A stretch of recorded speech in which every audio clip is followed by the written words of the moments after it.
Good evening. Good evening. I'd like to welcome everyone to the City Council meeting. It is Tuesday, February 28th at 7:05. We're in the City Council chambers at Olivet City Center at 1140 Dealman Road. Roll call, please. Councilmember Clark, Here. Councilmember Waldman. Here. Councilmember Knox, Here. Chairman Pro Tem Carl, Here. Mayor. Here. Next item, please. Item number 2 is communications. Mayor received written communications from Jason Murray, Ishan Desai, Nina Miller, Maureen Brodsky, Clean Air Olivet, and Barry and Jean Brown regarding bill number 2995. Thank you. Before the next item, I would like to offer condolences on behalf of the Olivet City Council to Barbara Sondag for a family member that passed away suddenly. Our thoughts and prayers are with her tonight, and unfortunately she won't be with us, but we're wishing her entire family peace and our heartfelt condolences. So, next item, please. Item number 4 then is city council reports. Oh, no, is Darren, are you doing anything for? I do have a short Oh, sorry, something Dan. presentation, but it's not. Go ahead.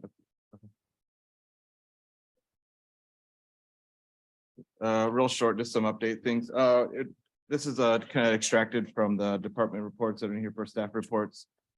This week, last week, we had our on-site CALEA assessor was in town. This occurs every 4 years. The CALEA is something for the law enforcement assessment process. It's long and arduous, and I know the chiefs are glad they're gone. But at the same time, it's they talk with a lot of the council members here, talk with a lot of the staff members here to kind of get a feel for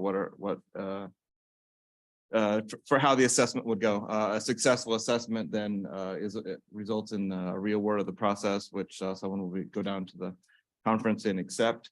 One thing that there's a survey that is associated with this. I will go through that a little bit here in a second, about how to get involved with that kind of process. The SAVE Coalition was here last week, and the SAVE Coalition is a volunteer group of architects and engineers that come together and they offer to code enforcement officials, or the inspectors, Carl? Both. So we had a good group here, probably 60 some people, I'd say 40, 50, 60 people here. And they were from all over the city of St. Louis, all the way out to, I think I saw some even from St. Charles, so a big draw. And the goal of that is to make building officials aware of what is safe or and what is not safe when it comes to a natural disaster or some sort of whether it be an accident or a fire or something like that. This is the 4th time we've had that here, 4th consecutive time in St. Louis is here. So it's a really good way to show off our facility here. The night before that, we had the Municipal League of Metro St. Louis held their monthly meeting here. And that was a good success. I think I counted 60 people, which was fills up that room pretty good when you're eating. The Public Works report is full of utility updates. MSD project from Price to Pioneer. Missouri American Water has several main replacements. If you live in those areas, you know of them, but there's a lot of them. OMCI project, there's an update in there. And then the work at Olive and Price, there's a little update there. It's a significant project and some good color in there. Open jobs that we have here in the city of Olivet. Police officer job is listed. The recreation coordinator in the recreation department, the sports focused one has a job opening up in the next month. We'll have a guest engagement supervisor position opening, part-time assistant court clerk in the courts, obviously, and then facility attendant part-time here for the in the recreation department. Okay, upcoming the Holy Fest, March 4th, noon to 4 at Stacy Park. Youth baseball signups are still open. And they close March 6th. Those practices will mostly be at Stacy Park, the micro, which is pre-K all the way up through 5th grade. Coffee with the Mayor is March 8th at 8:45. And the guest there will be Barb Sondag. Weed Warriors then on March 11th at Wortham Park. Spring break camp. Signups are still open. That's going to be March 20th to 24th at the City Center. Puzzle Palooza 2.0 is April 1st. We can sign up online at olivetparksandrec.com. Native plant sales coming up April 29th, so mark your calendars for that. That's 9 a.m. And then summer camp signups are open right now. That's going to be at the Hillcrest School off Grandview. So like I said before, if we want to get involved with some of the things that we have, we're kind of asking folks to get involved with. The comprehensive plan is still actively seeking surveys for the beginning stages of this process. You can find that under the website, olivetmo.com, under news and announcements. And then the assessment surveys for CALEA. You can see the police department monthly report on the agenda tonight. What we have coming up, Planning Commission is 2 days from now on Thursday, March 2nd. Housing Authority is next Tuesday at noon here at the City Center. That night, council work session at 7 p.m. Court will be the following night on the 8th, so at 7 p.m. Then rounding out the end of that middle of the month, regular meeting on the 14th, Parks and Rec Commission the next night on the 15th, and then the Planning Commission on the 16th. So got something to do every night. That's all that I have there. Just a little quick updates on things. No pictures though.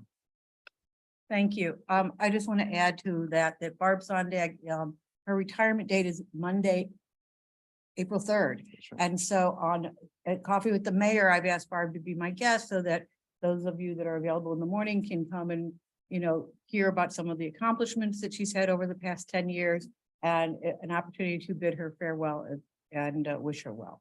And so that would be lovely if you could join us. Thank you. Next item, please. Sorry for skipping you, Darren. Now it's council reports. Okay, we'll start at my far left. Councilmember Waldman. My meeting is in a couple of days. I have nothing at this point to report. Thank you so much. I do appreciate everybody, including your help with getting the MML meeting together and everybody being there. And the biggest noise I heard was the plates were not big enough because the food was very good. So again, thank you all for your support and Thank being you. there. Councilmember Clark, I have nothing to report this time. Councilmember Knox, Nothing to report. Councilmember. I attended the Carl. EDC meeting last night. We did not have a quorum, but we did hold the part of the meeting that we had Tom Lancia, is that correct? From the Olivet Shreveport Chamber of Commerce. He's the executive director. He spoke, told us what the chamber is doing.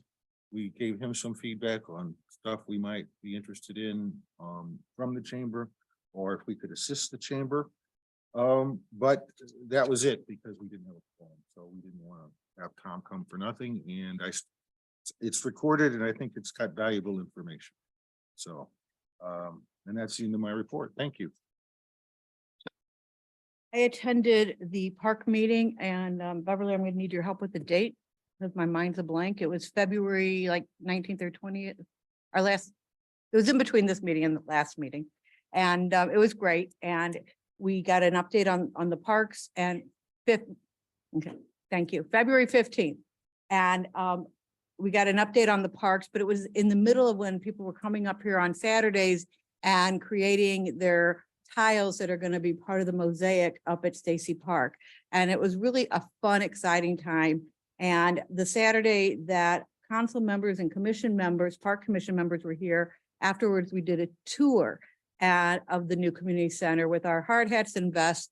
And for me, that's been my third or fourth tour. And I'll tell you, it's like taking shape.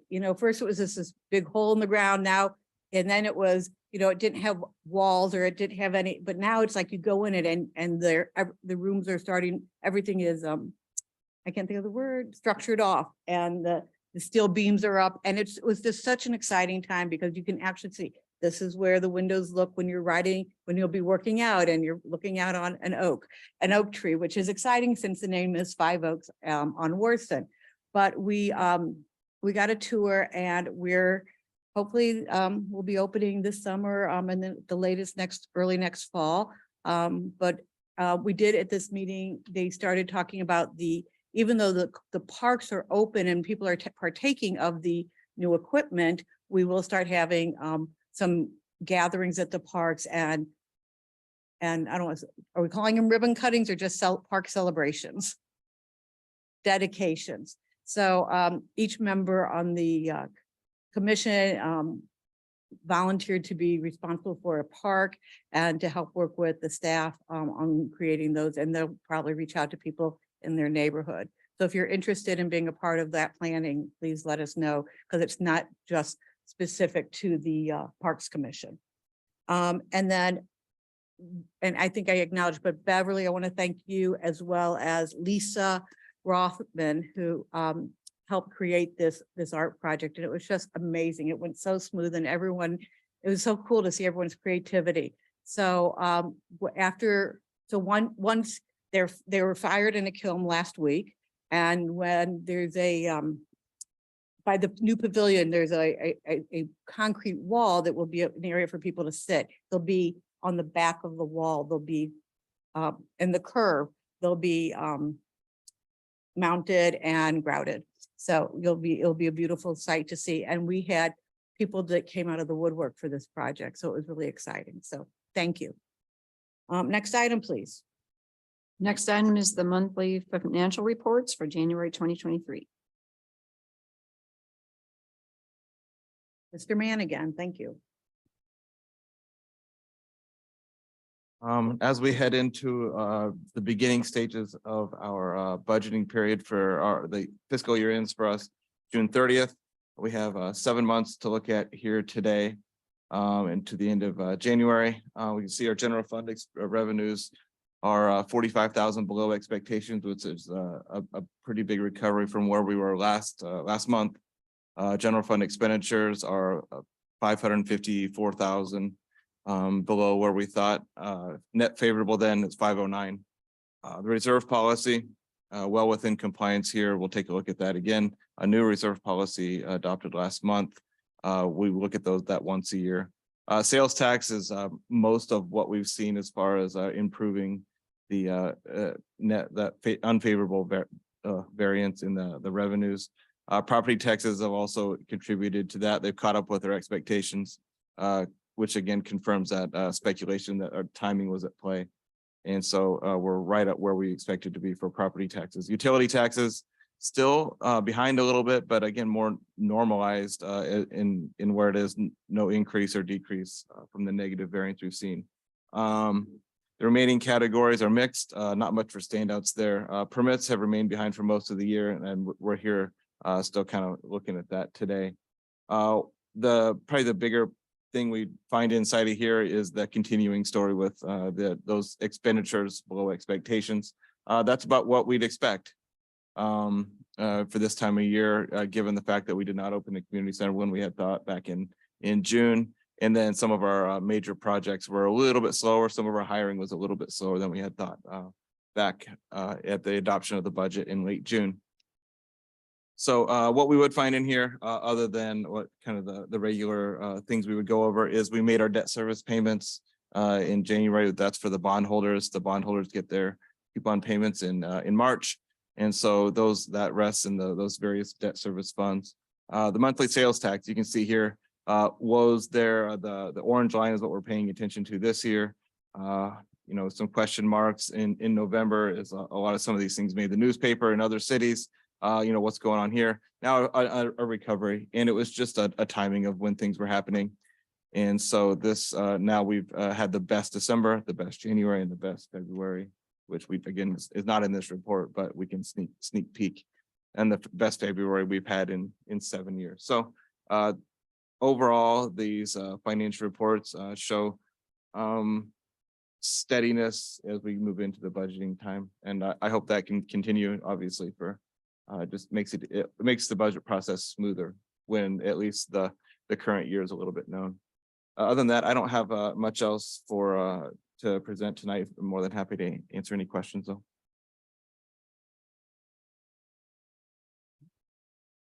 Thank you very much. Next item. Next item is hearing from citizens. Okay. So at this time, we will be doing the hearing from citizens. Tonight is not a public hearing.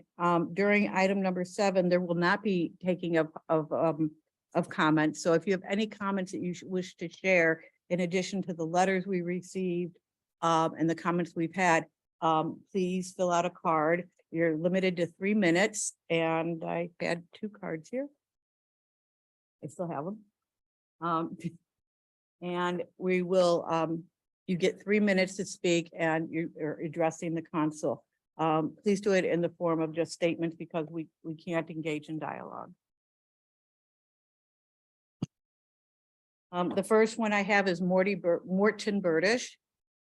He's. It's good to see you, Mr. Burdish. Yeah. Good evening, everybody. Morton Burdish, 8829 Chisholm Court. I'm here tonight to talk about a park for Hilltop. I know it's a long subject. We've been trying to get one there for 30-something years. I was kind of hoping that when the new people bought the Opus project, that it'd be like villas, but I understand it's going to be an apartment building instead. But, you know, when you go to buy a house as a young family, you're looking for 3 things. You're looking for a neighborhood school, which we do not have. And you're looking for a church or synagogue, which we don't have, and a park. So getting a park has always been one of the major things that I try to get for our neighborhood for the last 30-something years. I'm hoping that maybe with a greenway, somebody can carve out a little piece of land over on Price. But we're getting new homes built. So that's another thing. People would like to see a park in there. And I would appreciate your help, because you never know what tomorrow's going to bring. But I know I've been pushing for it for a long time, but maybe there's an opportunity there. That's all I got. Thank you. Thank you very much.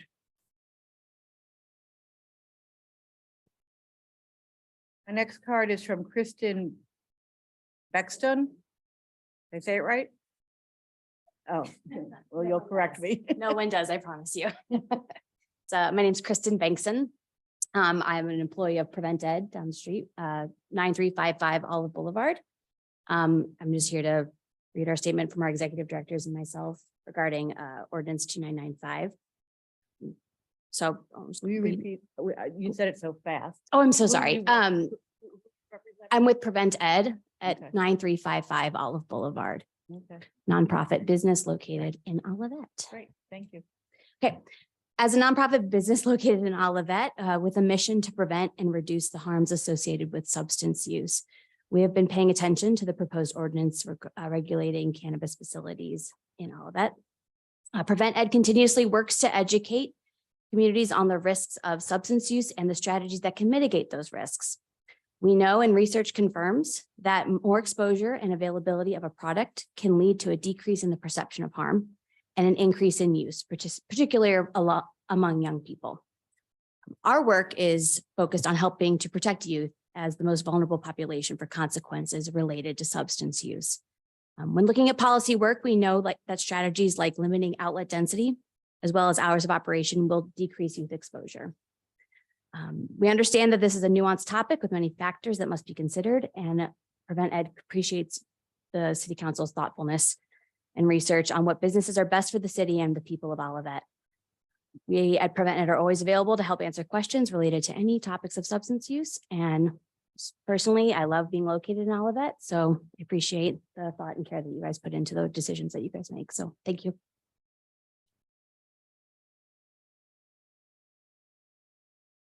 Anyone else care to make comments to this evening? Stephanie?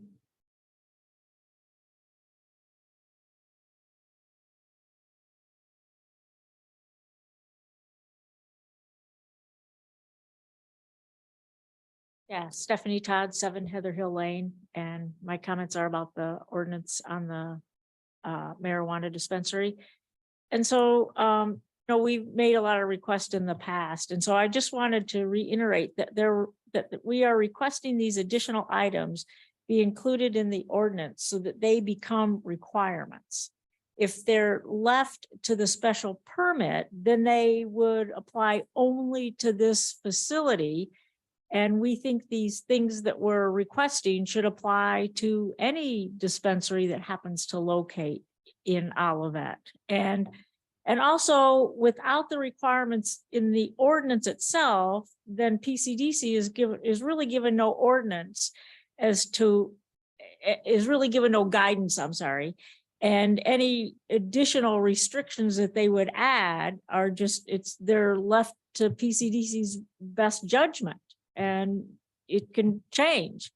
And so, so that's why we would like these things added into the ordinance. And one thing that I would like to point out that I think it's going to be brought up later, that well, first off, I think one of the important things that should be added to the ordinance, that for any facility, I don't even care if they're a marijuana dispensary, is that if you have a high volume, high traffic facility, that the cars shouldn't be allowed to go out onto the out on residential streets. And the facility owner did make a change with the entrance. He moved the entrance from Dolores to east of there, but he made an exit onto Dolores. So he plans like a loop, like you go in, at least that's what I saw. Right now he's planning, you go in on Olive and then out on Dolores. So that's just, again, I would almost like to see that in ordinance even higher up on any kind of facility with high volume. And then I think, the other things, no drive-through window. And I know that's covered into another ordinance. It has to be so many square feet, which again, this specific facility doesn't have, but I think that would just be a good thing to put on all medical marijuana or recreational marijuana dispensaries, is that they don't have a drive-through, and restrict the hours, and that parking should be contiguous. You can't have a parking lot across the street or somewhere else that people are, making a traffic mess out of that. And then lastly, a barrier between the residents, like a high fence or something. So that's why, and again, this is why we'd like to see these in the ordinance itself. Thank you. Would anyone else speak? Nina?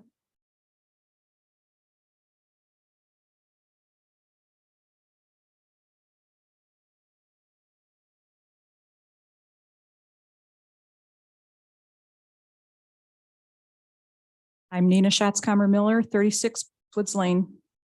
Marijuana dispensaries are not just any retail business and should not be regarded or treated as such. This is a brand new industry in our state, in our country, actually, and our city should not rush into allowing these businesses in our community. I understand you're concerned about the law and what the state amendments say, but remember that federal law still considers marijuana to be a Schedule I drug with no currently accepted medical use and a high potential for abuse. Marijuana cannot be legally transported across state lines, even if going from one state where it's legal to another. It cannot legally be taken into an airport or any other federally owned land or business. It cannot be legally used anywhere in public, nor consumed while on any mode of transportation. Additionally, its use hasn't been studied for any real length of time, and very little is known about its long-term effects. Your first responsibility is to the citizens of Olivet. To allow such a business to locate on residential streets in Olivet would be extremely detrimental to the residents of those streets. Traffic congestion will ensue or increase, risking harm to families walking or children at play. The presence of the businesses on a residential street could potentially reduce property values. Property values of houses in Olivet is important to maintain for all citizens. You should wait to allow permits for comprehensive dispensaries until the public has had a chance to vote on whether to allow recreational sales of marijuana inside city limits. This is not a crazy idea. Other local communities have postponed allowing recreational dispensary sales, declaring a moratorium on permits for the businesses. University City has halted recreational sales, at least temporarily. You would be in good company. Do these businesses fit into the city's comprehensive plan? Either the one currently in place or the new one that's begun? I don't think so. But until the time it's determined that these businesses do fit into the Olivet comprehensive plan, residents have these suggestions. Parking for dispensaries should not be allowed on neighborhood streets. Entry and exit driveways to dispensaries should not be allowed to connect to neighborhood streets.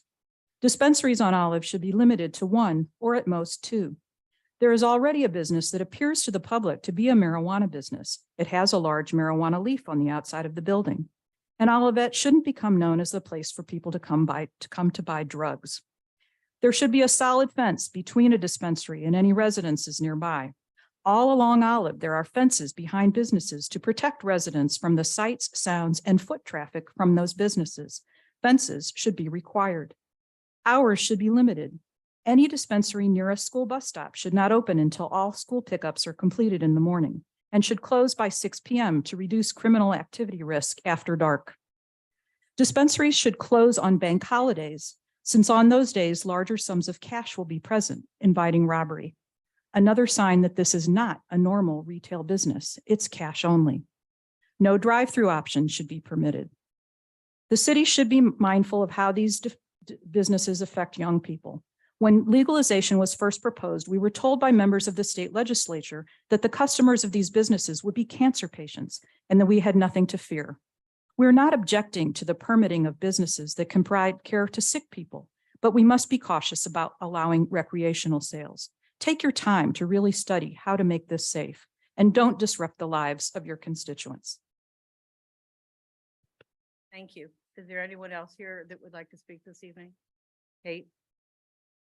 I would like to note for those of you that are raising your hand on Zoom, you can't, we won't bring you over if it says Zoom user or just an initial. You have to put your name, a first and last name before you can be brought over. We need to know who is on there. Thank you. I'm Kate Hellman. I live at 800 North Price. And I'm just finding it a little bit hard to offer public comment tonight ahead of hearing what might come of the discussion. And so without knowing what the council is thinking at this point, and without knowing the position of the city attorney, I feel a little bit stuck about just really feeling in the dark about what's coming next. And so I guess without the public being able to have that information on hand at this point, I would certainly urge the council to not vote until the public can make statements and offer their perspectives on whatever might be up for a vote tonight. And if what is up for a vote tonight is an unchanged amendment 450, or not amendment, but Bill 2995, if that remains unchanged, then I do not support it as it is. And I would urge the council to not vote in support of the bill if it is to be presented for a vote tonight unchanged. And you have all of the recommendations that I offered on behalf of Clean Air Olivet. Those come from our group of over 100 members who are involved and engaged, even if they're not physically present in this issue. And many of those recommendations have been echoed by other speakers tonight. Thank you. Thank you. Is there anyone else present that would like to speak?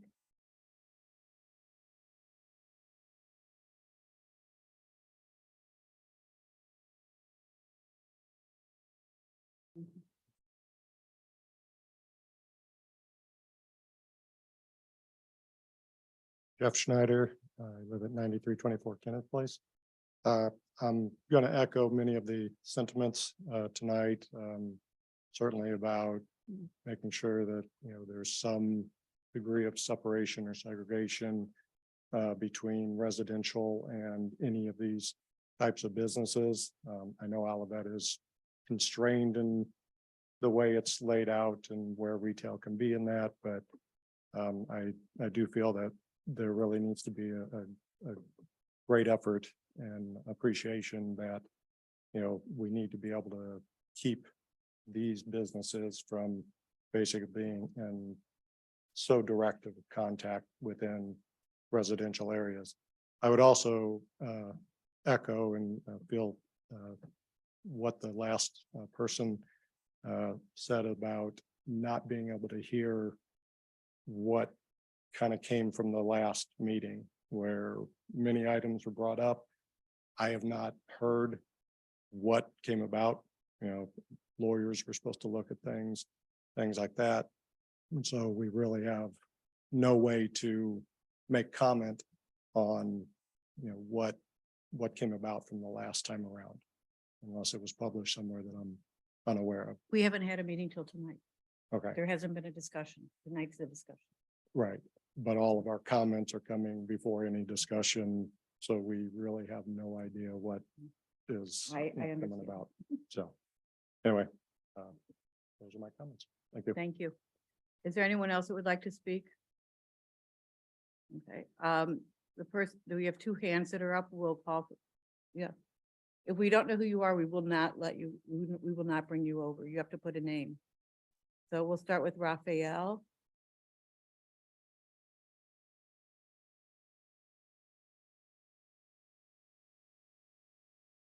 Aaron's gonna bring you over.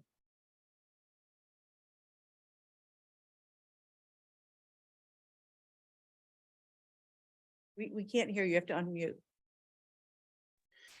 Thank you. I hit unmute once, but I must have hit it 3 times. Raphael Tomanson, 809 Newcastle Drive. Sorry, I can't join in person. I just wanted to reiterate, I did send comments to the council that I assume everyone got. But I wanted to reiterate a couple of points. The first was, I just think it's really important to put as much as is foreseeable about restrictions of businesses into a general law rather than into special permits. I think that clarity brings the most fairness to the community, but also to businesses that potentially want to enter. It prevents businesses from picking properties that might not be optimal for them, but in ways that they would not anticipate until a special permit process came out. And I think we should be fair to both the businesses and to the citizens. I really think it's important to have a barrier between dispensaries and residences. After the last meeting, I looked at a number of the commercial properties, but I certainly did not look at every one of them. But I did notice that there are often fences or hedges between businesses and residential areas. From very few of the businesses on Olive is it possible to walk to a residential place in less than hundreds, if not 1,000 plus feet. There are a couple of corner intersections where the fence is only on one side, and maybe there's a property that I missed that you can cut through the backside, but I didn't notice one. So I certainly think that that's doable and within the standards of what we have.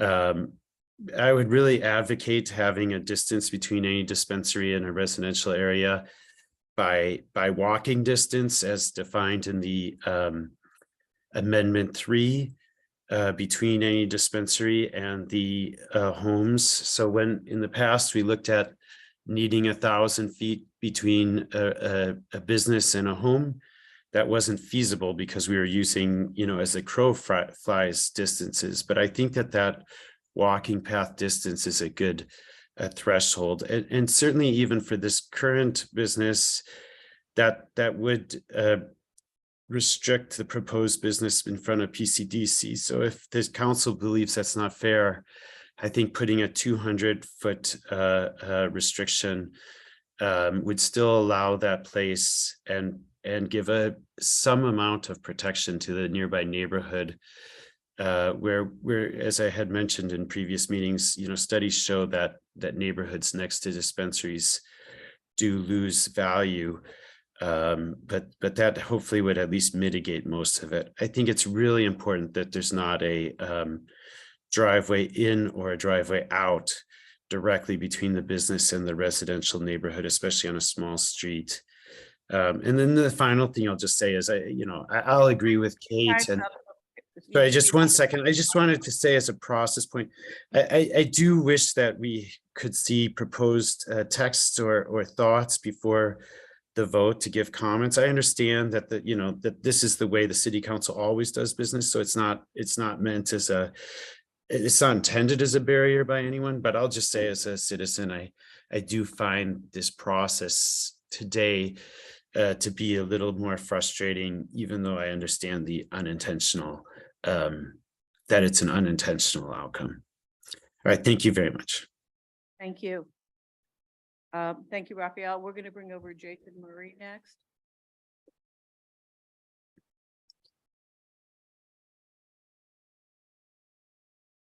I'll try to move you off, Mr. Thompson.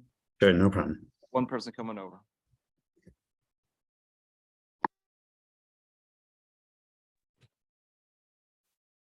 Hi, Jason Murray, 9328 Kenneth Place. Regarding Bill 2995, just wanted to respond to a few concerns. They heard at the last city council meeting. Last time the council someone worried about treating dispensaries different or special.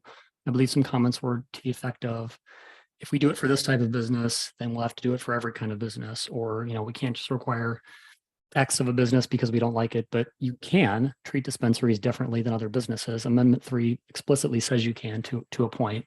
Even if the reason is, we don't like it, as long as you treat all dispensaries the same, then you have a pretty good amount of latitude. And if you limit your ordinance's restrictions, well, however they pan out, to those that are equally applied across dispensaries and tailored to serve a public interest that you can point to, then you can impose those time, place, and manner restrictions, including that they be X number of feet from a residence or a school bus stop or whatever.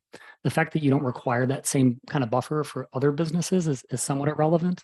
If you look at the data that Raphael provided and that he referred to, that these particular businesses harm property values, unlike other businesses, then that's what you point to. You can legitimately say we've analyzed objective peer-reviewed data and believe that a buffer is our best approach. I understand the concern practically, as others have mentioned, that the buffer might kind of limit opportunities for these businesses along Olive, but I mean, every business has, some sort of restrictions and requirements they have to adhere to, whether it's drainage or school, near a school bus stop or lot size or whatever. And so, I mean, as long as a dispensary it doesn't mean a business is banned, right? But just as long as a dispensary has somewhere else they can look in the city and some other spot exists, like in a commercial center, the business can't claim any sort of disparate impact.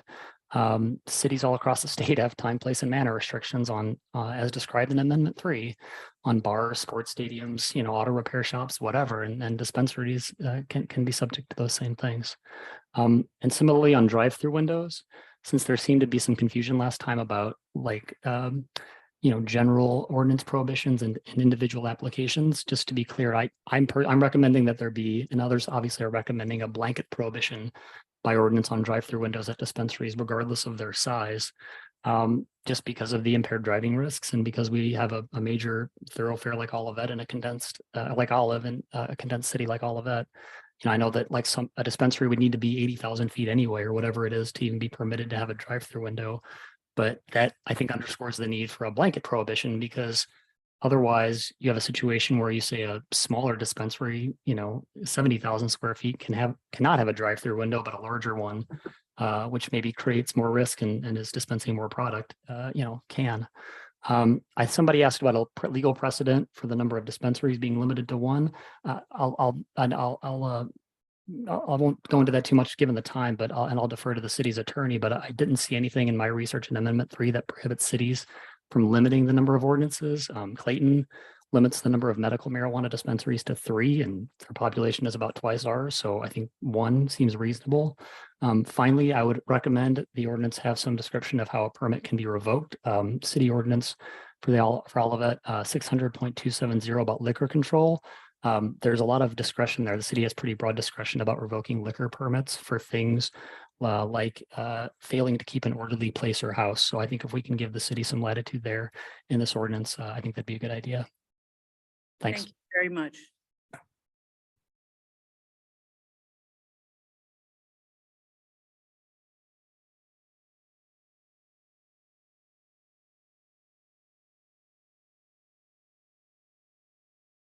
So it appears that no one else online would like to be brought over, so come on up.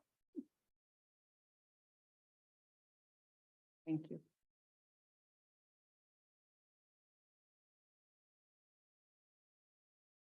Yeah, I'm Sinju Liu from 8933 Iroquois. So I just want to say I'm a PhD of plant science. I did research more than 20 years. My experience is any of the experiment, if I do not read too much of literatures, I did not design very well. I do write directly, normally that field. So also I think for financial investment, maybe same thing. If we do not do a lot of homework or research, the historic, that's the change, we just, okay, invest that. Normally that just like a gambling. I'm thinking same for the marijuana store. Yeah, whatever later we will, reject or approve. But I wish every of council member, you have a strong convincing reason to support your judgment. We guarantee we win more than we lose. Otherwise, prove a store here is easy. Later we kick them out. It's very hard. I wish everybody do any of the big decision. We take it serious. That does not mean, oh, we have many people, 100 people vote. Yes, that's correct. No, that means if any of inside you want to do the very deep research to see some of the other cities side effect, we take it serious. That information, maybe one is enough. If more do the research, that's wonderful. I think all of you put the people in the first priority than our economic. Thank you. Thank you. Is anyone else care to speak? Okay, so we can move on to the next item. Next item is item number 7, bill number 2995, an ordinance amending the Olivet Municipal Code by enacting a new chapter 450, regulating marijuana facilities. Okay. So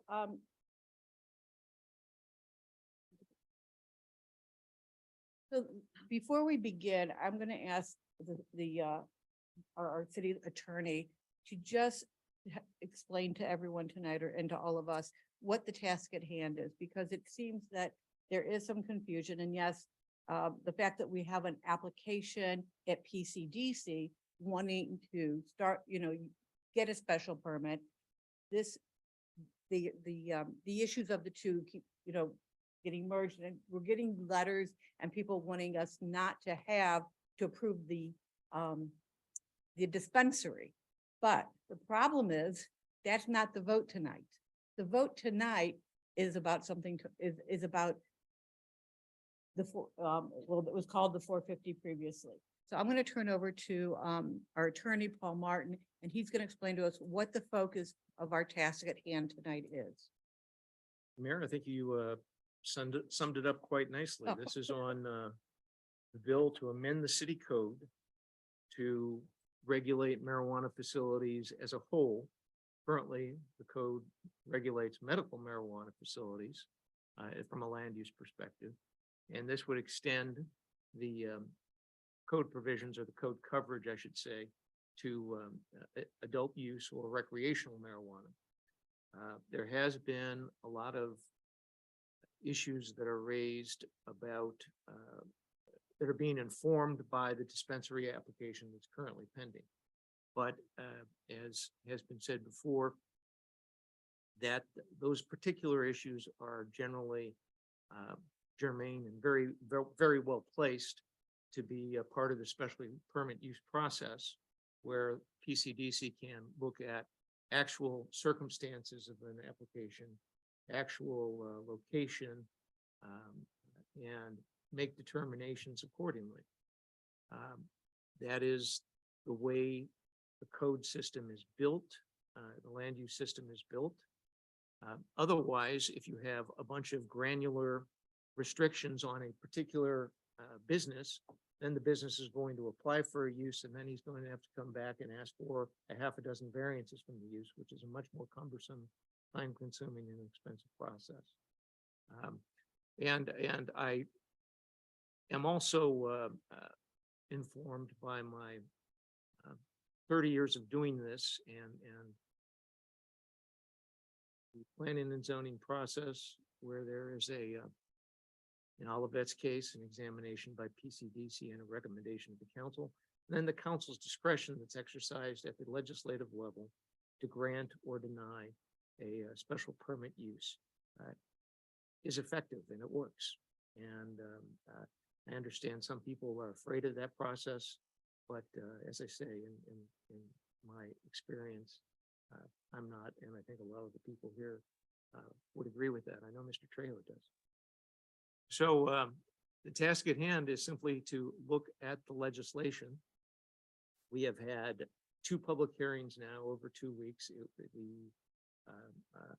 Two separate meetings, I should say. It was continued to a 3rd meeting for action, and that's where we are today.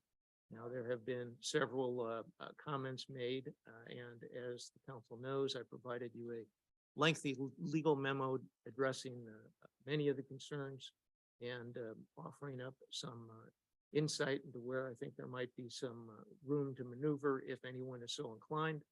And at this point, Mayor, I think the council discussion would be appropriate to determine whether anyone has any suggestions for amendments or if they want to proceed to the final consideration of the bill. So one of the questions that we've heard repeatedly is, and that we would say, and we haven't been together as a group since, so is that I'd like to ask you is, by law, can we prohibit dispensaries in our community?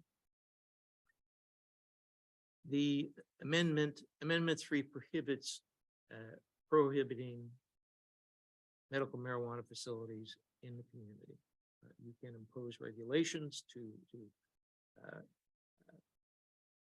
land use regulations, things like that, time, place, and manner regulations, but you can't outright prohibit the use.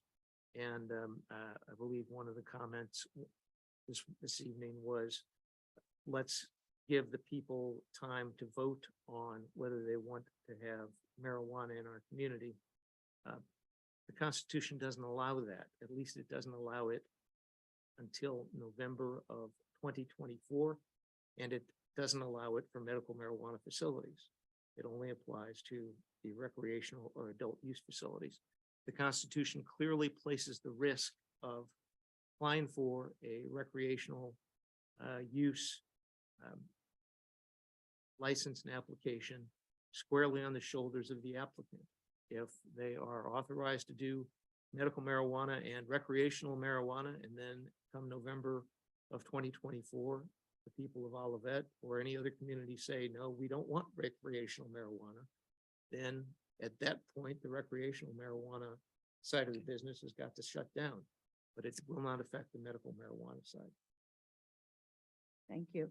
I'm gonna start my far left with Councilmember Waldman.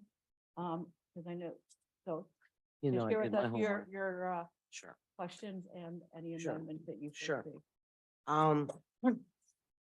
Somebody handed this out. Can you give me a handout? I do my homework too. So part of this was, I went to every single one of these listed dispensaries that this gentleman provided to us. And I looked at their hours of operation. And I went back and I looked at the regulations of the state. And again, I'll just make it simple. We have control over time, place, and manner. So as a result of my research, I would like to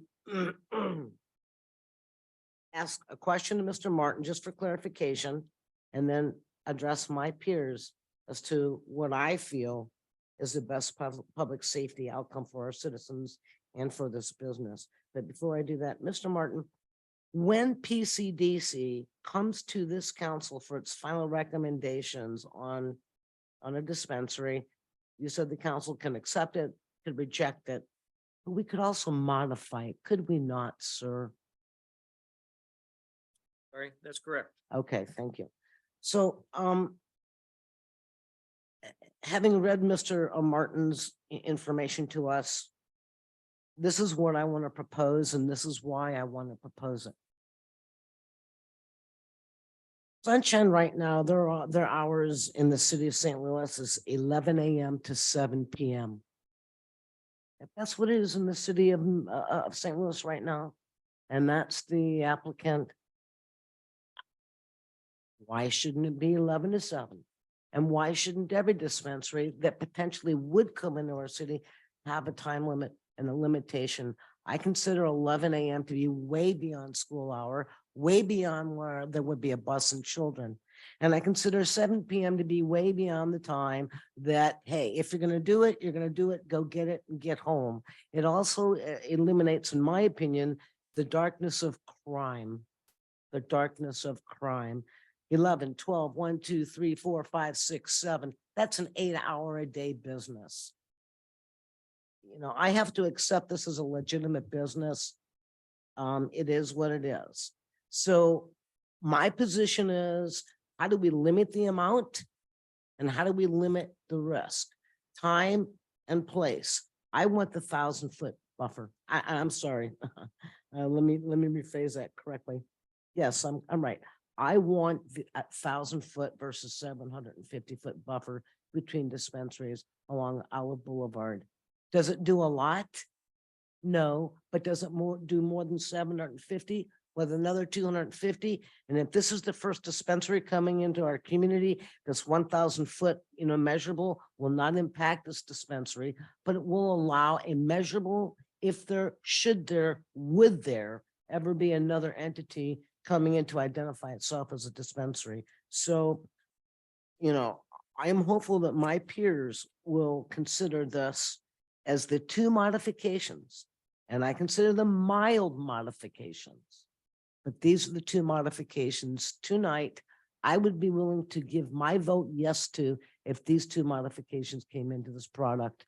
Beyond that, I don't see where we really have any other limits or control at this point, unless there's a violation down the road and we choose to pull. And yes, I do agree that, yeah, there needs to be some level of what is the process, but that would be forthcoming. We're not there yet, but I think we could have that before any business would come into play. Is that correct, Mr. Martin? Yes, ma'am. All right, Madam Mayor. Sure.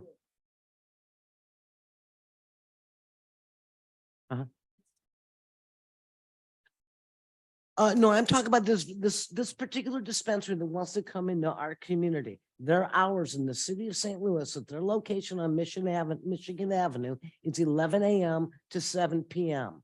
So I don't think they would have a problem accepting that if that's what their hours now are in another part of the city. And so that's why I'm saying, if this is under our control, time, place, manner, then any dispensary after this one will understand your hours are 11 to 7. And that's where I come up with that time frame, because it's there. Now, to address the other research, a lot of these other places don't open until 10. So Because thank when you I very did my much. research, I found the majority open at 10, but I'm comfortable with the 11 to 7 to be in the ordinance. And we'll come back around and ask about each piece. Madam Mayor? Do we hear from everyone first? Yes, sir. Well, I was just going to suggest that you might want to address these piecemeal as they come up, Okay. if there are others that need to be addressed. Okay. And I'd be willing to help with a motion to amend the existing bill to implement those two suggestions, if that's what Okay. the direction you'd like to go in right now. So, yes, so we'll handle them one by one. Sure. Okay, so we're gonna start with Missy's two suggestions. And the first one is the 11 to 7 time limit. Is there a general consensus, and does anyone Well, have? the way it works is she needs to make a motion to amend the bill. this bill? But hold on, I thought you But I wanted to thought we hear wanted from to discuss everybody from first. everybody. Okay, Okay. you can do it I that thought way. you wanted to hear Yeah, I from wanted to see if there everybody was All right. anyone that has comments for or against that. Vinny? I listened to my constituents, my friends, and what you had to say about this. And I agree that there should be some sort of buffer between private residents and the business, be it a fence or bush or anything, so that when you wake up in the morning, that's not the first thing that you see. I wouldn't want to see that either the first time I wake up in the morning. So I concur with that. I also wouldn't want it to be around a bus stop. However, bus stops change. It may not always be a bus stop at that location. So that's kind of like a moving target, if you will. I personally would like to have whatever, if that business or when that business comes, that it would be as discreet looking as possible. I wouldn't, But we're not talking about that location, that's PCDC. We're specifically on this ordinance of if we have a dispensary in the city, what barriers are we setting? What kinds of things do we want that to have? So okay, you're saying the buffer between residents and business? yes. Um, And that's my main thing, a okay. buffer between the business and the residents. I think that's a good Because idea. if we start talking about the specific application in front of us, that's not in front of us yet. That's. at I PCDC. understand, but when it does, that's something that I didn't will mean to address. backfall. No, yeah, but just so that you know, I will address that. And that I concur with you on that, but that's all I have. Okay. Thank you. Councilmember Knox? I have read through this ordinance and a lot of the things that came out was under security. And I thought that they did a nice job crafting that and to use the police chief to enforce it. And also all the information that we'll need for a facility to come through, to have to report to, and to the chief of police and the police department. Also, I'd like, Councilmember Knox, does that so that would give the police chief the ability to require them to have a full-time security guard, no, correct? no. No. What kinds of things would that allow the police chief? It allows that they have to have surveillance cameras and they have to be and they have to preserve those surveillance cameras for 90 days. They have to have an inventory of the saleable marijuana kept on site. You need to have a safe in the safe in a vault on the premise.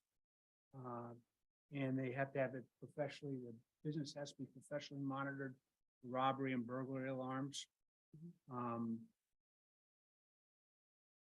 Each facility license shall provide an update to the chief of police with the name, cellular, telephone, electronic mailing address, so that they could contact someone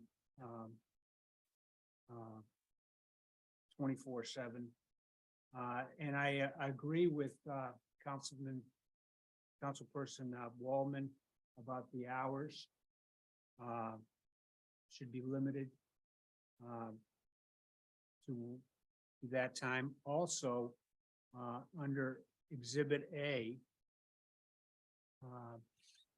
it says marijuana dispensaries, facilities may be permitted in and other non-residential zoning districts, but no such facility shall be located within 1,000 feet of any existing elementary school, secondary school, childcare, or church.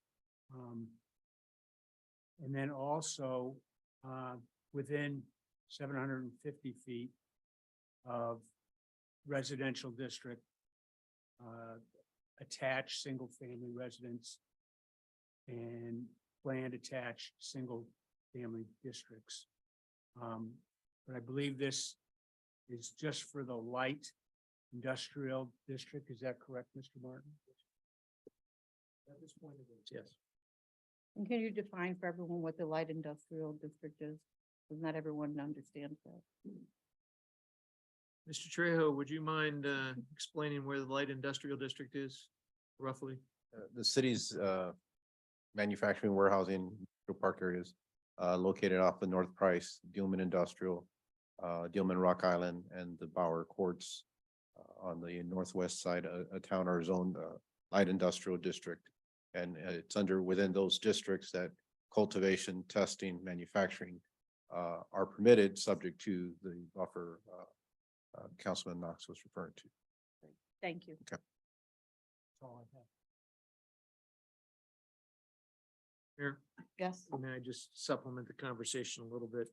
I just want to point out to the council that section 450.040 B, the security section 6, provides that a facility licensee shall provide the chief of police with a security plan, which shall be subject to the chief's review and approval, and which may include additional requirements or conditions to ensure public safety or to incorporate current best practices. Which page are you on? That is on page 4. Page 4.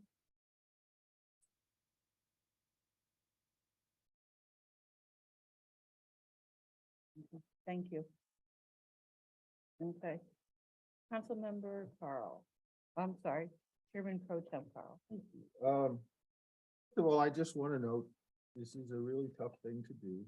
Number of reasons is that we've got discrepancies, as people have pointed out, between Missouri law and federal law.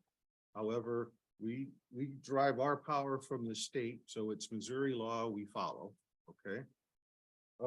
Number 2, you've got law versus science, all right? So some of it brought in scientific opinion that marijuana is bad for you.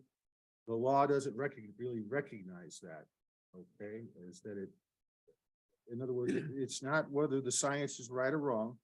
It's that the law doesn't treat it quite as that way. The next thing you've got is recreational versus medical. All right, if you're looking at it as a medical purpose, it's theoretically prescribed by a doctor. Just as an example, pharmacies have drive-throughs. They have I'm just giving this as example. There's lots of different things, lots of different ways to go. So we are really trying to focus in here on what is a reasonable compromise. We've had a lot of ideas. So I would like to just I guess I'm struggling because it would really be if people heard a summary of this, but I can do that by trying to ask questions. I don't, in others to show that we've looked at a lot of these. Is that? Okay. Okay, so I'm gonna try to do this without putting you in having to create it from what you've said already, okay, and not put you in, if you feel like I'm pressing you to make a legal opinion too quick, just say so. Okay. So the first thing is limiting drive-throughs on the fact that that this is an impairing product. Okay. You had it. Well, let's start with first your general opinion on the drive-through issue. Did you start with that? Well, I can back you up because Chairman Pro Tem, the reason I wanted, Missy made some suggestions for amendments she's hoping to see. One of the amendments I'm hoping to see is to say no drive-through. So I Okay, just want to let you know that as we Okay. go forward. but I want people to hear the legal reason. I don't. Okay. That's All right, fine. this is what I'm after. I'm not Okay, after. okay, go Okay. for it. All right.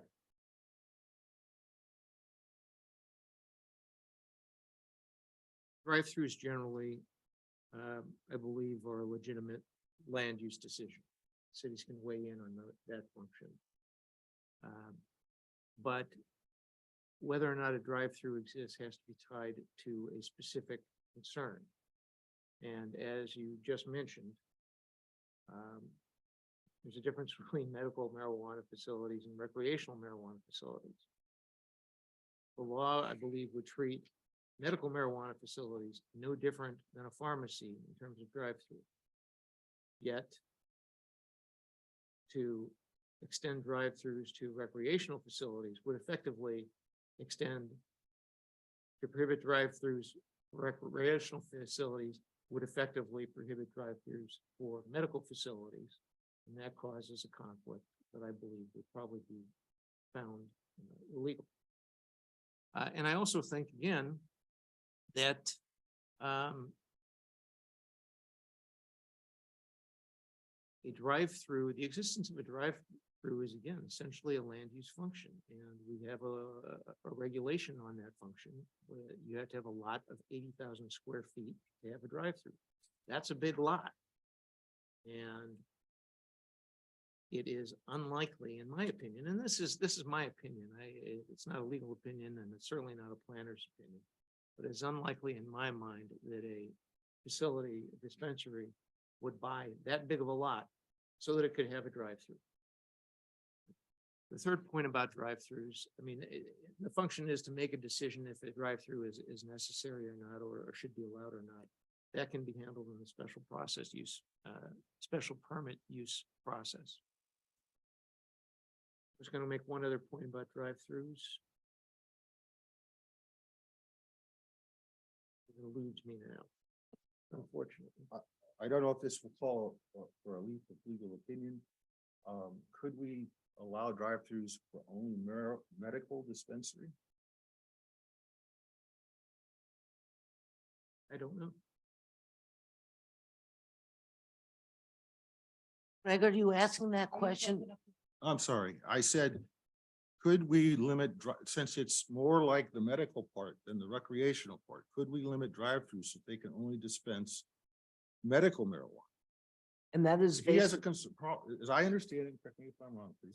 Paul has a concern that just preventing drive-throughs and the fact that these can be medical facilities and pharmacies have drive-throughs is an issue. So we can't, on the face of it, he doesn't think we can limit it completely, but I'm wondering if we can limit it like a pharmacy. You can't go through the pharmacy and get milk. I mean, you know, you basically have to go through for the medicine and that you have a prescription for, and that's wondering if we can limit our drive-through. If anyone wanted a drive-through, I'm not suggesting they have it, and I'm not suggesting we lower the size requirement. All right, all I'm saying is that that doesn't seem like we can prevent medical maybe from going out to drive-through. Well, let's just restrict it to medical. At least then you have to have gone and gotten a card and have a prescription and been official about it. But all these facilities, all these dispensaries are going to be selling books. Yes, I realize it. So you're going to have a drive-through. And people are going to be coming up to the drive-through, and it's going to cause. I'm not saying it's they- good for them. I'm saying, That is, for their business, it's gonna be a nightmare at the beginning, because it could say, we don't do we're not, permitted to sell recreational through the drive-through. And I also think that that kind of a distinction would probably not be favored by the courts, and they would probably find that to be an unreasonable burden. okay, that answers that question.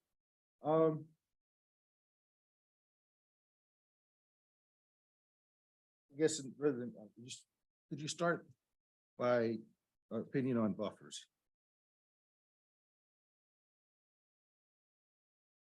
You've proposed a buffer between dispensaries, but not residential buffers. So I guess that's really what I'm looking for, something. Well, I'm not sure exactly what you're looking for. Having a buffer between facilities in the Olive Boulevard corridor, I think is I'm sorry. defensible. No. That's not between, I'm sorry, I've been confused. We are already all agreeing on that a buffer between dispensaries is a good requirement. And not settled on 750 or 1,000, but what I'm talking about is buffers between dispensaries and residences. screening or buffer? Buffering, a distance. As we talked about before, the distances that we're looking at originally were prohibitive in terms of due to the location of the residential districts immediately adjacent to the commercial corridor. Now, one of the commenters suggested the possibility of having a buffer of X number of feet walkable distance between a dispensary and a residence. And that is something that I have not looked at. That is, I don't know how that would play out in terms of whether it would be prohibitory or not. Okay, were you singling that out because it was the walkable versus the crow flies, or because there was a buffer? This gets very confusing. Yeah, I know, that's, Theoretically, having a walkable buffer distance between a dispensary on Olive Boulevard and nearby homes could significantly limit the location of dispensaries. I don't know. I mean, I Okay. haven't done that analysis, Right. and it wouldn't be appropriate for me to do that analysis. But if, and I'm just going to use the Sunshine applicant, although I hate to do that because it muddies the waters again. But if there is a 200-foot buffer from the front of the building, the entrance to the building of the dispensary to the entrance to the lot line of the residence, 5 foot, then theoretically, and again, I don't know, but perhaps the Sunshine location wouldn't work. But perhaps another 100 feet west of the Sunshine location would be just fine. and that's okay if we did that. Haven't examined them.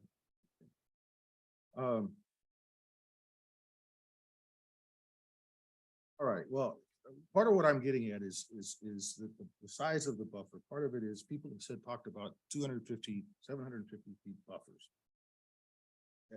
And I'm just gonna make this assumption that there are some that because someone said there were, and this would have to be checked, but there were 750, there were like 4 or 5 properties. We could impose a 750-foot buffer because of where they're located. ABC Trading, Taco Bell, there's just a few properties that have a fairly deep.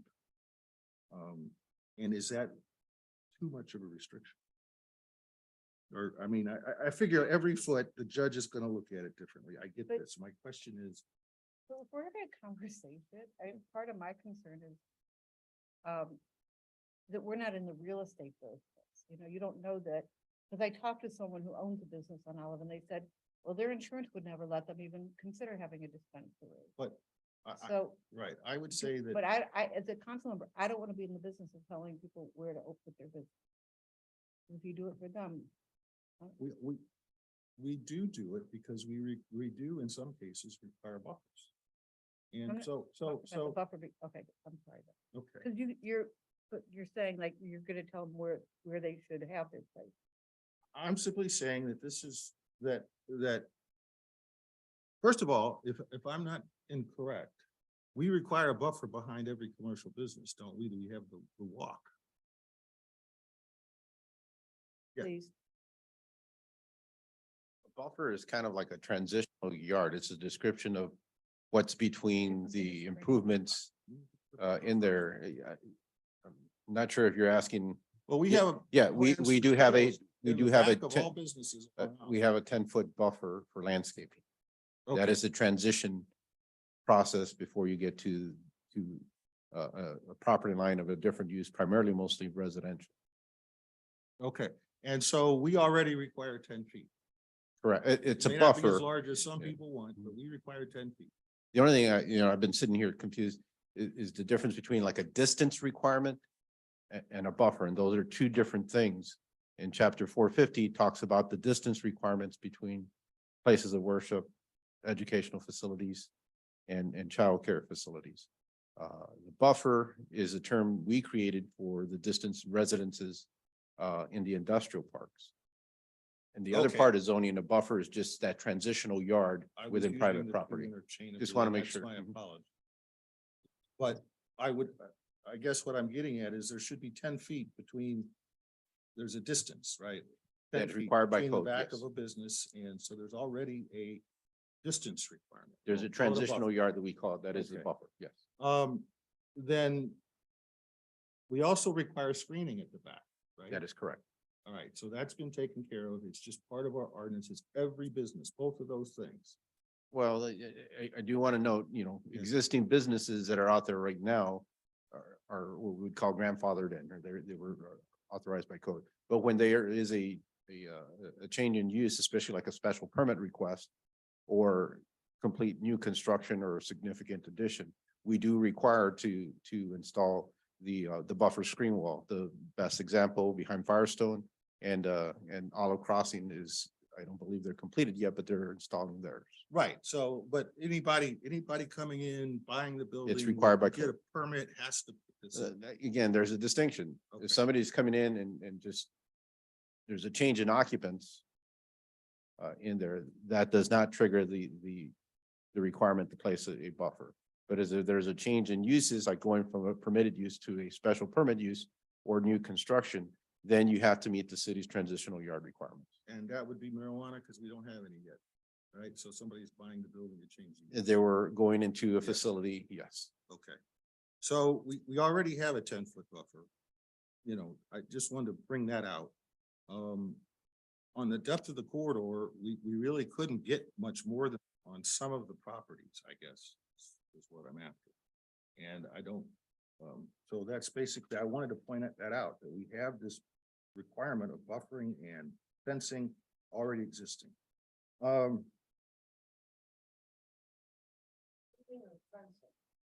It's in the ordinance, it's what every business has to do.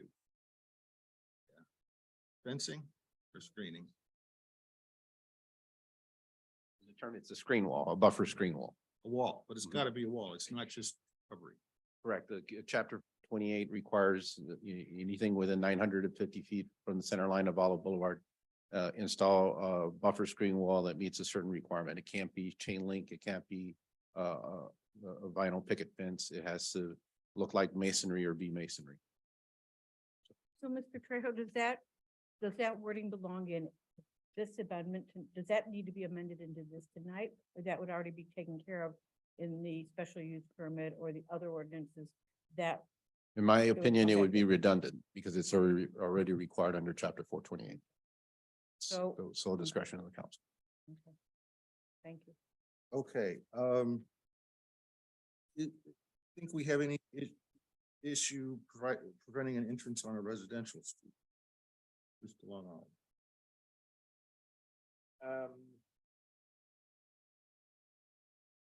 I think that is a situation that is unique to each property. and So that should would be special decided use permit. on a case by case basis.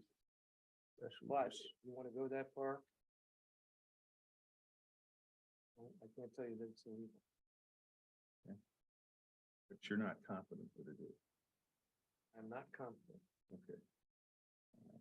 Um.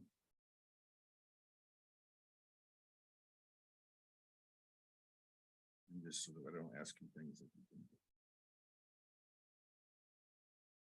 I think we've already established the hours have been, don't need to be 8 to 10, and the only thing I would say is this is not the only business. I would recommend 10, because that's the typical time, but I'm not gonna jump up and down about that one. We also have do we have a minimum number of parking spaces for dispensaries, or, I mean, we tend to do this by business type, how many parking spaces? Dispensaries, and not only just in Olivet, usually fall under retail. And the it is, depending on the size, determines how many per 1,000 square feet of leasable area that is permitted. So, yes. Okay, so it's just the general. But requirement. there's not a specific call out for dispensaries. But- They just fall But under the it's a- general. It's a retail. retail business, okay. Right. And do we don't allow, we would not, do we allow that parking to be? It's not good. Okay.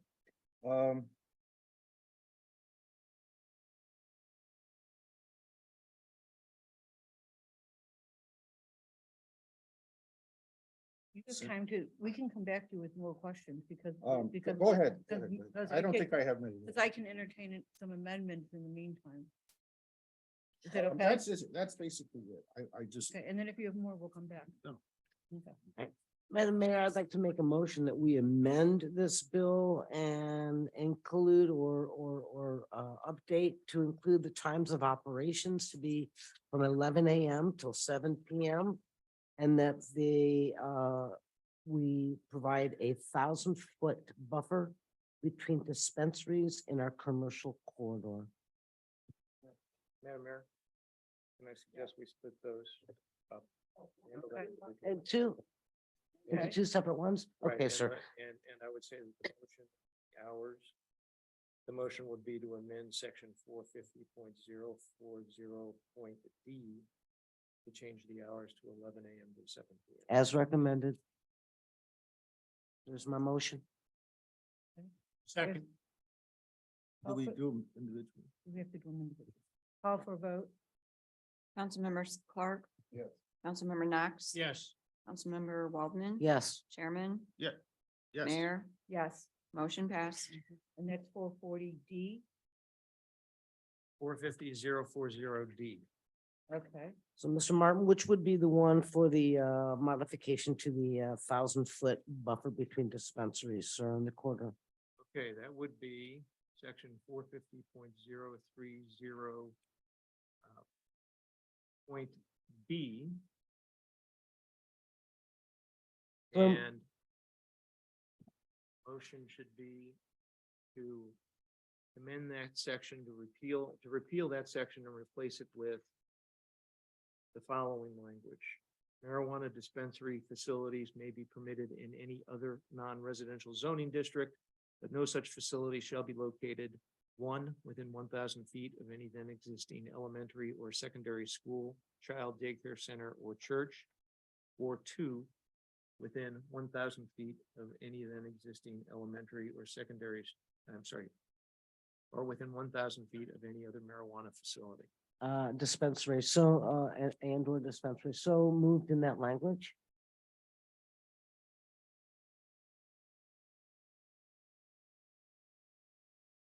Second.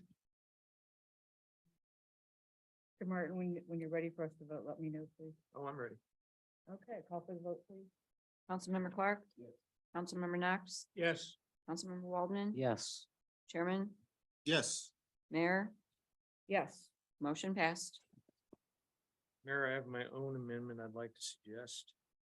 Okay. This Please would- do so. This would be to, on page 5, section 450.0450A. You can see in this section, it says that marijuana facilities shall not be operated without a valid license, and any licensee shall be in compliance with the requirements of the license and this chapter 450. I would like that to read with the requirements of the license, this chapter 450, and the Olivet City Code at all times. Simply, as I've said before, this is a belt and suspenders approach to make sure that all the code requirements are included with the operation of the facility, and violation of those requirements can lead to consequences. So I have a question for you. First of all, I was just going to quickly. So moved. And he can't make a motion. Right. Second. Okay. So move, second, quick question. Yes, ma'am. Would this be where we would put the comments about having their revoke with the city of Olivet having revoking privileges? I was If they going did to- not abide like the liquor stores do? I was going to address that. I think that's an intriguing idea. And it might be a very good idea, but I think it's broader than simply this ordinance. I think it pertains to the special permit use process as a whole. Mhm. And the changes, if they are made, should be made to that particular section. I'd be happy to look into it Okay, further. that would be great. So wherever it says about alcohol, we would just add that at that point about possibly marijuana No. The alcohol is a standalone code section. with their Liquor license. control. Okay, Special permit use allows for the revocation of a special permit use, much like this language here. But there's, the legal question that it poses is there a better way to do it? Something that is more efficient and more favorable to the city's perspective, if in fact they want to move forward with revocation. And as I say, it's an intriguing possibility. I think there may be there may be a better way to go that is similar to the liquor code, but it would be in the special permit use section of the code. Because one of our speakers tonight and also in a letter that we received had that idea, and I think that's excellent. So we have a motion on the floor. We'll call for the vote, please. Councilmember Clark, Yes. Councilmember Knox, Yes. Councilmember Waldman. Yes. Chairman, Yes. Mayor, Yes. motion passed. Um, let's see, one other. So, Mr. Trejo, I hate to make you get up and down, up and down, but you're saying that we do not need, I just want to make sure we're not going to put into this into this ordinance about the buffer screening, because they will have that requirement already. That is a condition of chapter four twenty-eight. Anyone on Olive Street Road, that is a new business and changing it, if there isn't a Yeah. wall or fence behind them. A change in use that leads from a permitted use to a special permit use, that would be required. Okay. Any major addition and new construction. I just want to make it clear, so if Okay. Taco Bell leaves and Del Taco comes in, it's still the same use, and Right. that isn't picked in. Okay. Very good. Carlos? Go ahead. I have a question about, building down that we were talking about, is that on, that's on Olive, it has an Olive address. That's correct. So the address, that is the front of the building. The current petition that's been submitted is at 9270 Olive Boulevard. So that's the front. So That's the- So the fencing would go on the south side of that building. It hasn't anything to do with direction. Because anytime you abut a single family use, it is required through chapter 428. So I'd like to just take a moment to pause so everyone can look through all their notes, because I know people made a lot of notes and questions at home and here and over the past week or two, and after reading all the letters. So if we could just take a moment and let people review their notes and make sure that there are not any questions that someone wanted to ask that they didn't have an opportunity.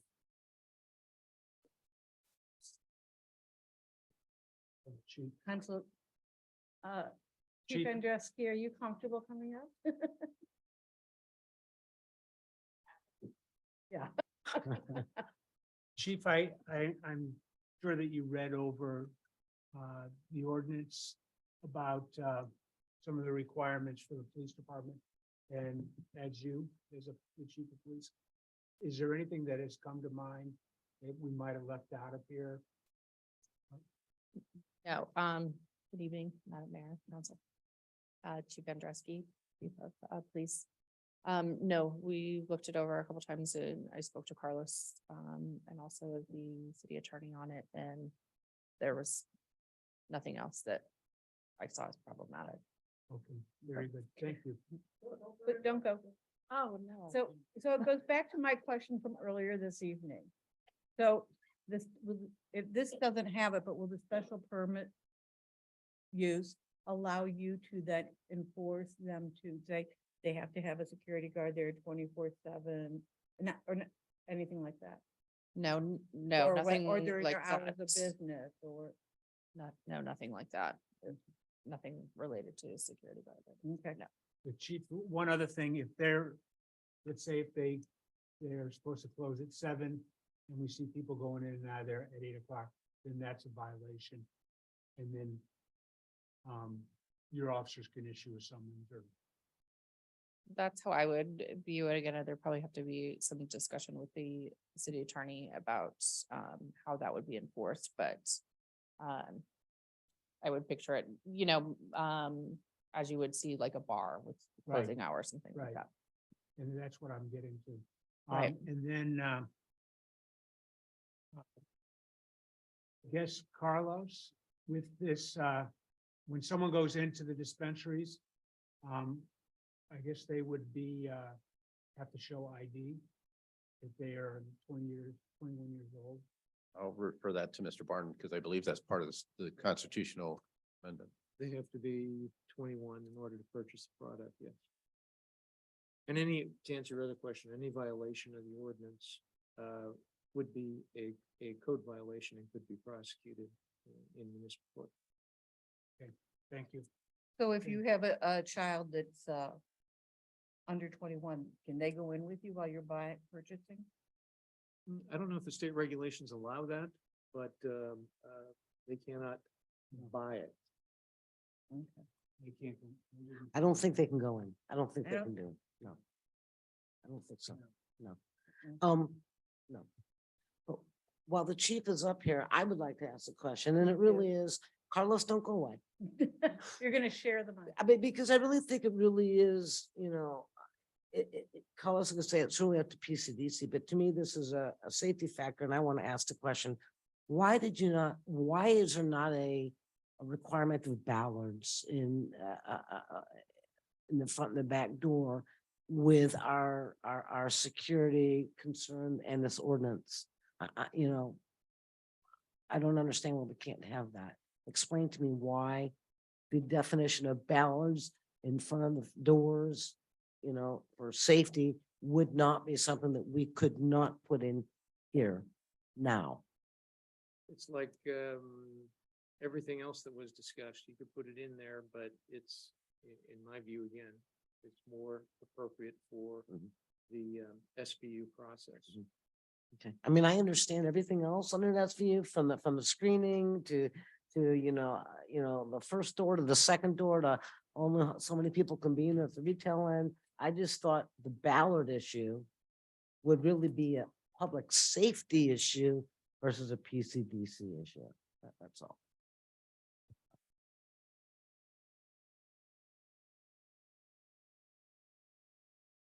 Thank you. Oh, Chief, I'm for sorry. being And again, spontaneous. if they don't, then we could do the modifications ourselves at the final reading of whatever comes to us. Yeah. Okay, there we go. We Thank you, do have the Chief, for final being say. spontaneous. Are there any other questions? Okay, now Madam Mayor? people said it, yeah, I hate to do this to you, but I have. you have another amendment. No. If we're done with amendment, Okay. then I have one more hoop that I think the charter requires you to jump through. Section 2.9 of the charter essentially says that if you have an amendment prior to motion for final approval, that you need to either continue it to the next, no, not a public hearing. You need to either continue it to the next meeting, or you need to have a motion and 4 votes approving subsequent motion for final passage. So you need to move to consider Bill 2995 as amended for final passage. Okay. And after you do that, if you get 4 votes for that, you can move forward to the next one, which is the motion to approve 2995 as amended.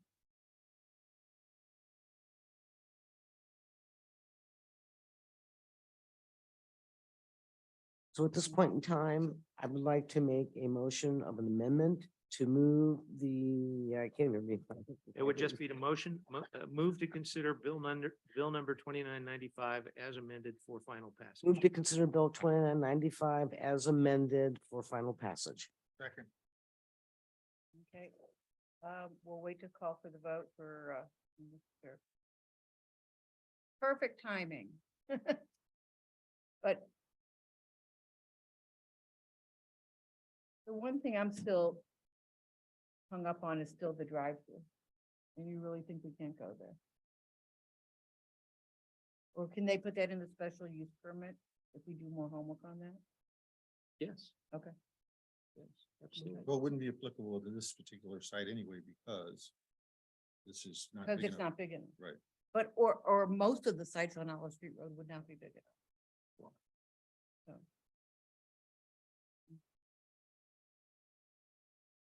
There's a motion on the floor. to accept this with all the amendments made. this evening. Councilmember Clark, we need to have a procedural motion to allow the council to consider final approval of the bill. So the motion on the table is motion to consider number 2995 as amended for final passage. And the council needs 4 votes to approve that and proceed to final approval. Without that, you have to continue it to the next meeting date and have final consideration at that point. Missy made a motion and Greg seconded it, and we'll call for the vote. Councilmember Clark. Yes. Councilmember Waldman. Yes. Councilmember Knox. Yes. Chairman, Yes. Mayor, Yeah. motion passed. Okay, so now we need another motion. Now the motion is to approve bill number 2995 as amended. So moved. Second.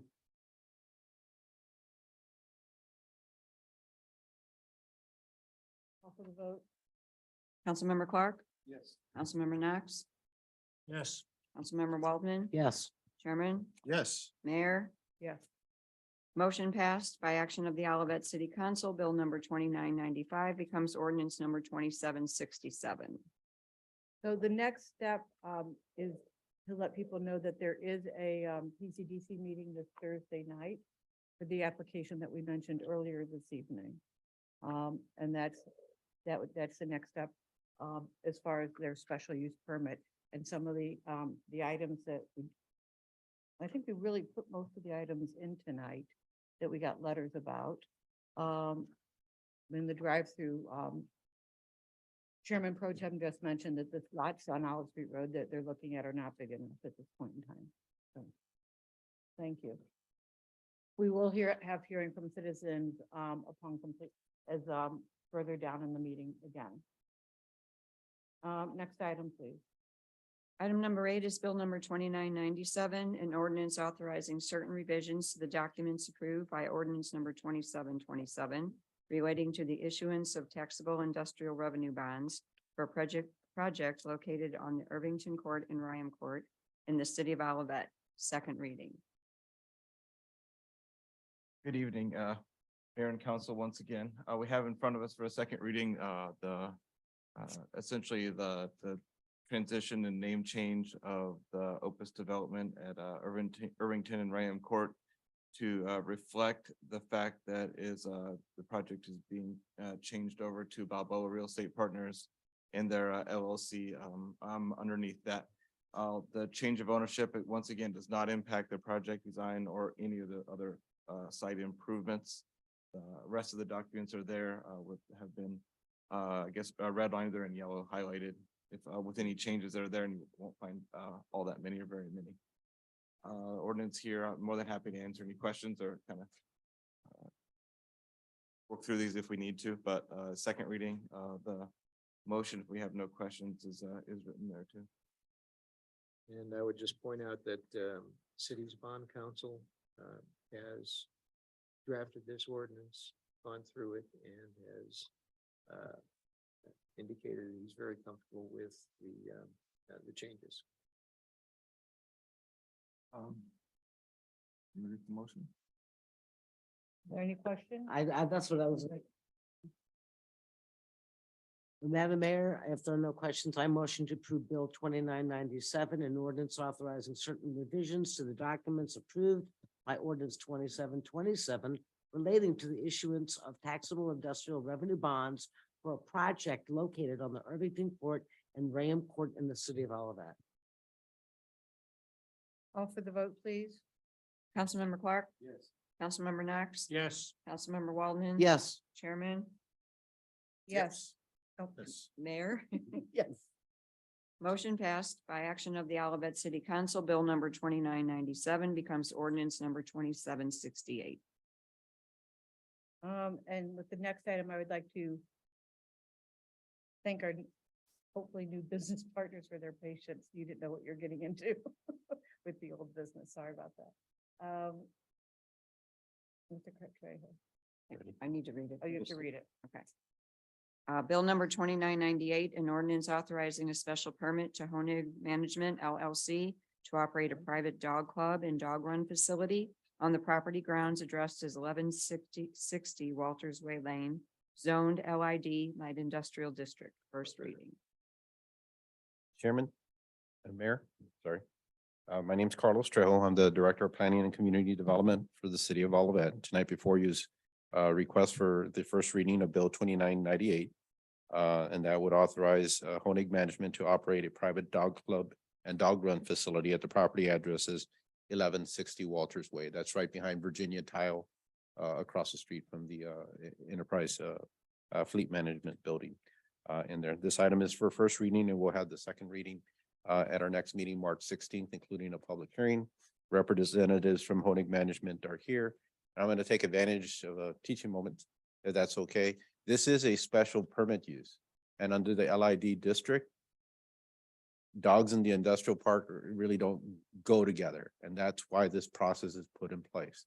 It allowed and authorized the commission to consider a business model that was presented by Honig Management that seemed viable, consistent with the objectives of the comprehensive plan, which don't call out dog parks or call out dogs, but provide and improve the offerings of the community in there. And if you'll note in your bill, there are conditions that are listed on page 2 of 4, including hours of operation, so design considerations. All those work with the petitioner and incorporated as part of the process. And finally, section 2 notes that the procedures and processes about withdrawing or revoking a special permit if they're found to be in violation and such. And we'll be glad to go over those during the public hearing on March 14th. Thank you, Mayor. Oh, and then just to the note, the Honigs are here. And of course, May I ask a question of the potential future owner? I didn't ask it at the previous meeting. Sure. And I'm really asking this question because this happened to my friend. And I said, I didn't think of asking her that when we were talking. So she was at a dog park, the Barquet. Okay. And there were way too many dogs. And the dogs went and began to go towards her pet, knocked her down on the ground, hurt her kneecap. How is this going to control the number of dogs? Or that's my concern. Will something like this happen here if there's too many dogs? Kimberly Honig, 1160 Walters Way. Thank you for the question. And I just want to reiterate, you're welcome to reach out to me at any time offline as well. You've got my phone number, my email. So if you have another question, feel free to reach out. One of the things I want to point out with city parks, municipal parks, as well as private parks, when somebody agrees to join as a member, they agree for liability. So if your dog hurts somebody else, you're liable. If you injure yourself through no fault of another dog, that's, unless there's a blatant problem with the facility. But in that particular scenario, not having seen the situation, I can't make a call on that, but dogs are physical. And so if you get caught in a tussle and you happen to fall over and injure yourself, you've already accepted that liability by going to a dog facility. I don't know for sure, but I imagine it's probably the same for the City of Olivet Dog Park. I know it is for the dog parks that I belong to. How you control for that is through a couple of different things. We've mentioned this before, that we have, I think, sufficient but limited parking. We've currently designed for 28 parking spots. So assuming that everybody brings 2 dogs, that in and of itself would limit capacity to some degree. Other than that, as the owner, we just have to monitor what the situations are, talk to members and address situations as they arise. Does that answer your question? Yes, and I really appreciate, the education that you have given us at all levels. This is an exciting thing. So thank you for My pleasure. informing and Thanks for educating. the question. Thank you for I letting me hope you'll be ask. back with us on the 14th. Yes, not the 16th. I was like, what? Next item, please. Next item is authorization to purchase Parks utility vehicle.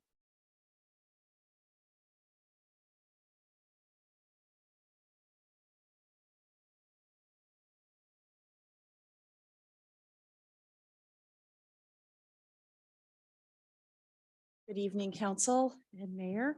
Beverly Tucker Knight, Parks and Recreation Director. So this evening, we have a request before you to authorize purchase for a new vehicle for the parks fleet. This, as they say, utility vehicle is budgeted in the current budget. And it's now on the state contract, which is very exciting. So we get significant savings on it. This replaces something that we've already surplus, so we don't have one of these currently in operation. What this will do now with the package we're getting on it, we'll be able to clear pathways of snow. Not all the pathways, but specific ones in Stacy Park and on the Greenway. It's compact enough that we can, we're confident that it'll be a much better customer experience in the parks following snowfall. You may not be aware right now, our crews do a lot of their clearing by hand. So this will be a significant improvement for us.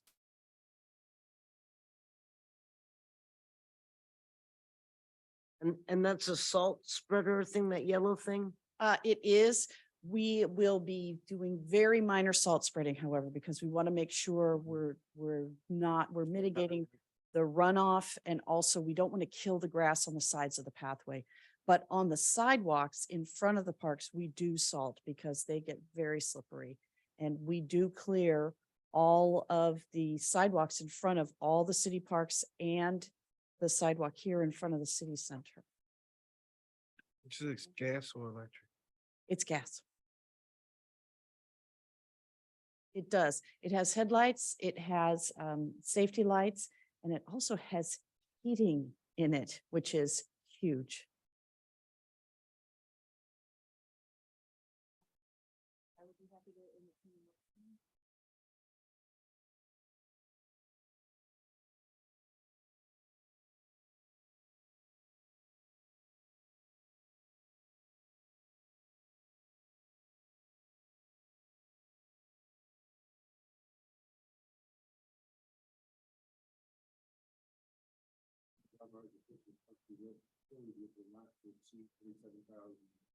Wait a minute. I'm sorry, I didn't see what, I thought I was seeing a different number for the original cost. My mistake. Second. Councilmember Clark, Yes. Councilmember Knox, Yes. Councilmember Walton. Yes. Chairman. Yes. Again.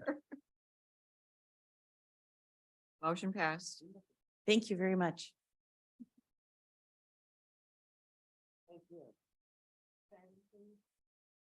Authorization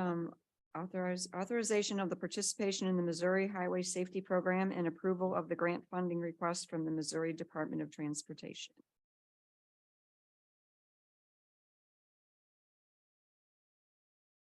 Good evening again, Madam Mayor and Council. As stated, this is just a request for authorization to continue participation in the Missouri Highway Safety Program, which we have been doing for years now. So nothing new on that end. This grant funding would request a total of $8,000, which would be used for officer overtime pay for special traffic enforcement details. Also, this request is for 2 new portable radar speed signs, which I'm sure you guys have all seen. So they're electronic speed signs. So I'm sure you all have seen our radar trailer, which is great, and we get many requests for it from residents. But the portable speed signs are just smaller. They can be placed on stop signs, poles, much more user friendly to especially a very residential city like Olivet. So that cost is also included on top of the $8,000 in overtime funding for officer overtime. And this authorization request is specifically for the radar sign TC 400, which with research looks like it's kind of, to sum it up, is the most bang for your buck. It does collect data. There's been a lot of good reviews on it, and it was the most cost efficient as well. For 2, correct. Yes. So I would ask for a motion to authorize the participation in, again, the Missouri Highway Safety Program and approval of the grant funding request from the Missouri Department of Transportation. I- I'd make a motion to authorize the participation in the Missouri Highway Safety Program and approval of the grant funding requested from the Missouri Department of Transportation. Second. Is there any comments or questions? There's a comment. I appreciate this, chief. I think this is a great addition for our traffic enforcement. The population is increased in all of that to almost 8,500. And whatever we can do to slow some of these drivers down is good stuff. So I appreciate it. Yeah, thank you. Yes, it does seem to help. Like I said, the residents love the radar trailer, so it does seem to slow people down. So whatever helps. So, all right, thank you. Thank you. Next items, item number 12, we're going to postpone until our next meeting on March 14th. With city manager Son not here and Mr. Bruce McGregor under the weather. Item number 13, please. Approval of Holy Festival picnic liquor license.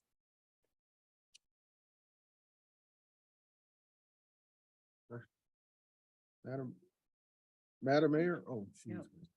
Who wants to- Good evening, Council. Beverly Tucker Knight, Parks and Recreation Director. This evening, we have the special picnic permit license for selling alcohol at the Holy Festival coming Saturday at Stacy Park. I'd be happy to answer any questions. Typically, it's beer. Sometimes margaritas. Are you trying to get me there again? It's a fun event. It It's a really very is. fun event. No, HOLI. Yes, it's a spring celebration. It comes to us from the Hindu tradition, and we are co-sponsoring with the Nepalese, Bhutanese, and Indian communities. There's fantastic food, and it's a wonderful event. We have a video. I don't know if Darren can show it or not, but we do have a reel on Instagram that shows highlights from our 2020 event. Is that possible to show that, Darren? No, we can't show it. Sorry. But all of you go to the Olivet Parks and Rec Instagram account and you can see a nice video of last year's. I'm not on The last Instagram. time we offered it, which was. But I 2 years will ago. say this, I wore white. I wore Yes. white and I got powdered and I powdered and it all did come out in the wash. It does. White is one of the traditional colors to wear, so the colors really show. And the colors are cornstarch, so they do come out. And we sell the colors because we want to use the cornstarch ones because they have the non-toxic dyes. Thank you. I'd like to make a motion to approve the Holy Festival picnic liquor license for March 4th, 2023 at Stacy Park. Second. Call for the vote, please. Councilmember Clark, Yes. Councilmember Knox, Yes. Councilmember Waldman. Yes. Chair, Yes. Mayor, Yes, motion passed. thank you. Thank you very much. Next item. Hearing from citizens, part 2. The mayor piece back in. Kate Hellman, 800 North Price. I appreciate the change to the hours of operation for the now approved bill. I am quite concerned that you did not, as a council, move forward with putting restrictions on the number of dispensaries that could locate within Olivet. Given the length of the Olivet corridor, you should have all received the maps that were attached to the letter sent from Clean Air Olivet. At least 7 dispensaries can locate along Olivet with this 1,000-foot buffer. It really does, it does nothing. 7 dispensaries along Olive Corridor. I mean, obviously that's going to the extreme if, each business is measuring 1,000 feet and saying, okay, great, we can go here and go here and go here. But to just leave that kind of wide open, I think it's a mistake, especially because there is precedent in other municipalities, as Jason Murray stated, that there's precedent in Clayton. And with other municipalities looking at this issue now through putting a moratorium on recreational sales until they can work out their ordinances, who knows what else could come up of this, but I think not including that is a significant shortfall of this now approved bill. So I was hoping that you would defer voting until, until the last meeting, the next meeting. I didn't see that it was necessary to push this through. I understand that there is a business that is waiting on this ordinance in order to move forward. But as I said last week, 2 weeks ago, we get our shot now. So let's do it right when we have the chance. And so I'm just disappointed to see that particular element, which didn't seem like it was a real big hurdle, that wasn't included. Because I think it may come back to bite us. Can I ask you a quick question? When you say other cities have suspended sales, are they truly not have a dispensary where the sales have been suspended, or are they just not issuing new permits? They are suspending the sale of recreational marijuana. So the dispensaries that have, so like University City right now, if you go to the Starbuds website, and on their front door, they are still selling medical, but they are not selling recreational because they haven't figured out their codes. I mean, that's at least what it says online. And then there's in De Pere, they have a moratorium on special permits for recreational dispensaries or whatever they call, their process. Well, again, I'm being clear about whether they're selling versus issuing new permits. Right. So my understanding is that I really The don't. land use permits aren't issued.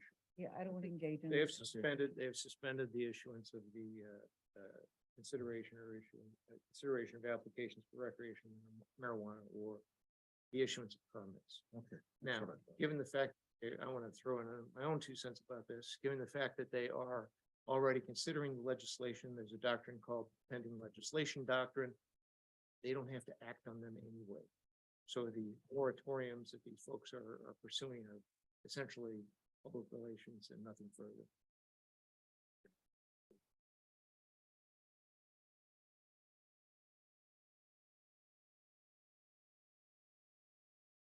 Next item. Is review and approval of minutes.